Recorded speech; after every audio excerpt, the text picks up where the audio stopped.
இன்னைக்கு எபிசோட்ல முத்து மீனாவை காரை வச்சு இடிச்சு ஆக்சிடென்ட் பண்ணிடலான்னு சிட்டி ஒரு பிளானை போடுறான். வாங்க என்ன நடந்துச்சுன்னு பார்க்கலாம். முத்துவும் மீனாவும் சேர்ந்து எல்லா இடத்துக்கும் ஃபுட் டெலிவரி பண்றாங்க. அப்புறம் வயசான தாத்தா பாட்டிக்கு சாப்பாடு வாங்கி கொடுத்துட்டு அவங்களோட பேசிட்டு இருக்காங்க. தாத்தா மீனா கிட்ட நேத்து என் கனவுல எதுவுமே பேசாம அழுதுட்டே இருந்தேன்னு சொல்றாரு. அதை கேட்டு மீனா ஏன் இப்படி கனவு வந்துச்சுன்னு வருத்தப்படுறா. அது வேற ஒன்னும் இருக்காது, ஆனந்த கண்ணீரா தான் இருக்கும்னு சொல்லி முத்து சமாதானப்படுத்தி அவளை கூட்டிட்டு போறான். சத்யாவும் அவன் ஃப்ரெண்டும் ஒரு கடையில டீ குடிச்சிட்டு இருக்காங்க.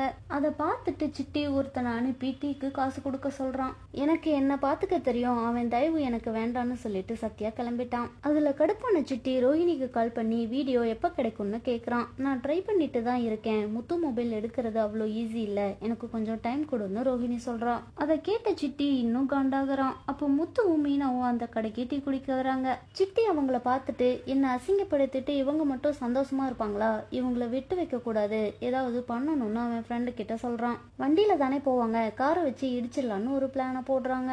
முத்துவும் மீனாவும் கிளம்பின உடனே இடிச்சிடலான்னு பின்னாடியே ஃபாலோ பண்ணிட்டு வராங்க. ஒரு இடத்துல அந்த கார் நம்மள இடிக்க போகுதுன்னு கண்டுபிடிச்ச முத்து பைக்கை ஓரமா நிறுத்திடுறான். ஜஸ்ட் மிஸ்ல தப்பிச்சிடுறாங்க.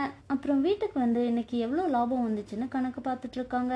என்ன நடக்க போகுதுன்னு அடுத்த வாரம் பார்க்கலாம்.